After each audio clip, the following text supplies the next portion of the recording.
Bonjour à toutes et à tous, ravi de vous retrouver pour ce point actu de rentrée ici au golfe de Saint-Donat. Bonjour Didier Rovillon. Bonjour Jean-Louis. Toujours le beau temps de la Côte d'Azur. Je crois que la région, on a de la chance. C'est clair. Bon, un petit point sur cette rentrée, comment ça se passe? Ça se passe plutôt bien, l'enseignement va bien, tout ce qu'on a mis en place durant l'année fait qu'on a de plus en plus de nouveaux golfeurs, ce qui est quand même pour la filière golfique plutôt intéressant.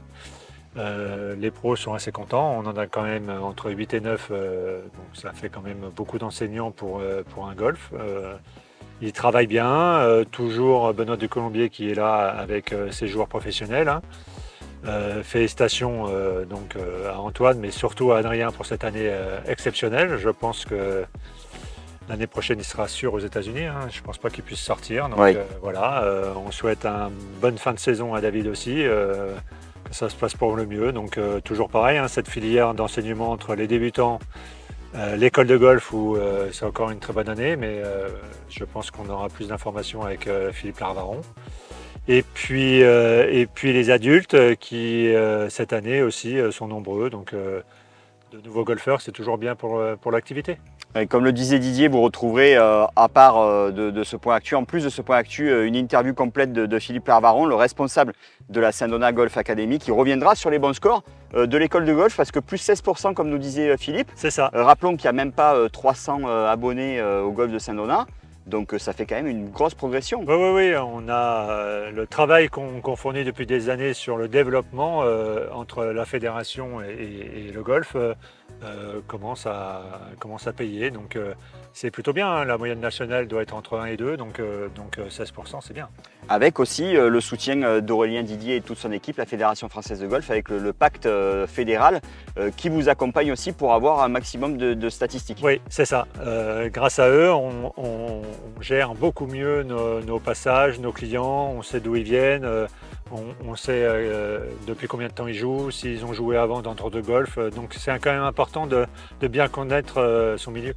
Alors sans trahir le secret, plus de 20 ans, 25 ans, voire même 30 ans d'expérience dans le golf, Didier, Oui, il faut aussi que les clubs de golf se structurent pour utiliser justement tout ce côté digital, cette data que vous n'aviez pas encore il n'y a serait-ce que 10 ans. Oui. Il y a 10 ans, il y avait, je pense, encore 50% des golfs qui fonctionnaient avec du papier crayon. Donc on est quand même dans une nouvelle ère. Dans une nouvelle ère. Et ça marche, plus on a de données, plus on connaît nos clients, plus c'est simple de travailler.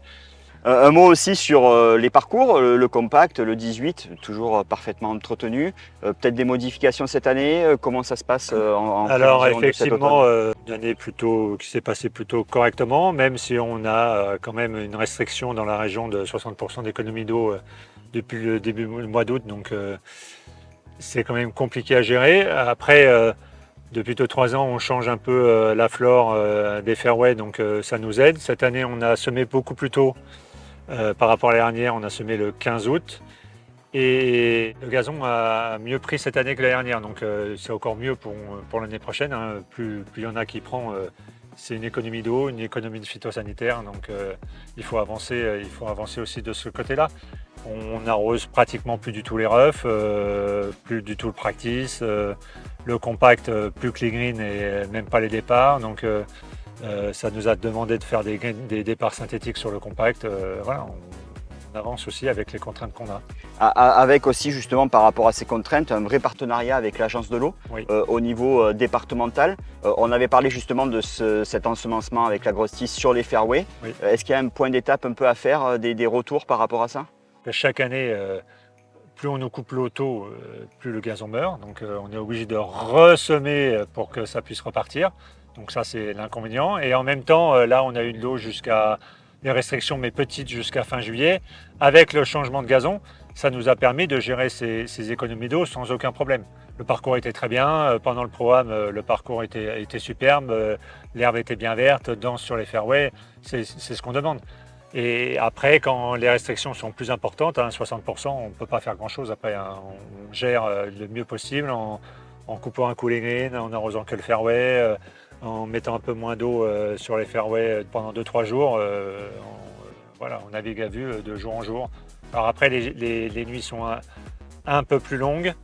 Il y a un peu plus d'humidité à partir de fin août, donc ça nous aide aussi à passer les restrictions tranquillement. En tout cas, on le voit sur les images, le parcours est toujours dans un état exceptionnel. Encore félicitations à toute l'équipe terrain parce qu'il y a un gros travail qui est effectué depuis de nombreuses années justement. Oui, toujours. On est toujours aussi dans les essais des tondeuses autonomes. On a fait des essais avec deux marques, la marque Cress et Bell Robotique. On arrivera d'ici peu à réussir à faire tous les départs, tous les fairways, les avant-greens et un peu de rough. Normalement, ça devrait arriver assez vite. Pour terminer ce point actu dense de rentrée, mais c'est vrai qu'on se voit un peu moins aussi, mon cher Didier. Donc, vrai, vous êtes à droite à gauche. On va se projeter quand même sur la fin de l'année, donc avec une date très importante. Toujours pour cette fameuse coupe de Noël ou de l'Avent, le 6 décembre. Le thème sera bientôt donné pour que les membres puissent s'organiser dans leur tenue de la journée et du soir. Comme toujours, c'est toujours une belle fête. Je pense que vous serez là, comme d'habitude. J'espère. Que vous ouvrez toujours balle. Comme d'habitude. Comme d'habitude. Encore merci pour tout. Et puis, oui, on a quand même la chance ici d'avoir ce temps-là quand même tous les jours. Oui, alors pour terminer aussi, vous ne le savez peut-être pas, mais environ combien de green fees par an? 25 000. 25 000 green fees par an, donc avec énormément d'étrangers qui viennent jouer ici au golf de Saint Donat. Donc vous avez une grosse clientèle suédoise, notamment scandinave. Oui, scandinave, oui. On a sur ces 25 000 green fees, on a 70% ce sont des joueurs étrangers. Ok. Et dans ces 100% d'étrangers, 70% c'est des Scandinaves. Ok. Et le reste après Angleterre et puis on descend de Benelux. Voilà. Bon, bientôt donc double nationalité suédoise alors dit. Peut-être. Bon, merci. En tout cas, merci à toute l'équipe et puis on se retrouve donc pour la fameuse coupe de Noël avec dans plaisir. quelques mois. Merci beaucoup. À bientôt. Salut.